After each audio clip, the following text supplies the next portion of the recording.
مسلمانوں کی تاریخ یہ رہی ہے، اللہ تعالیٰ نے ایمان والوں کو قوت طاقت ہر دور میں بڑی عطا فرمائی، ایمانی جذبہ دیا، اور جنگیں جذبوں سے لڑی جاتی ہیں، ہتھیاروں سے نہیں۔ آج بھی اگر آپ دیکھیں گے فلسطین کے جو معصوم بچے اور بچیاں، خواتین اور جو بوڑھے لڑتے نظر آتے ہیں، ان کے پاس ہتھیار نہیں ہیں۔ کہاں اسرائیل جیسے درندے کے پاس طاقت موجود ہے، وہ لڑاکا طیاروں کے ذریعے سے، میزائلوں کے ذریعے سے پوری عمارتوں کو داغ دیتا ہے، اور کہاں وہ بچے کہ جن کے پاس پتھر ہیں، آگے غلیل میں پتھر موجود ہیں، کہاں ان سے مقابلہ ہو سکتا ہے؟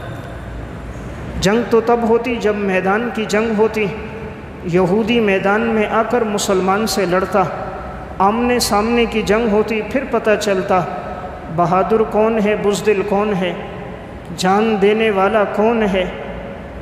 اسلام کی آبیاری کے لیے خون کا نذرانہ پیش کرنے والے کون ہیں۔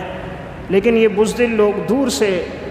ہتھیاروں کے ذریعے سے نشانہ بناتے تو نظر آتے ہیں، لیکن آمنے سامنے کی جنگ میں نہیں آتے۔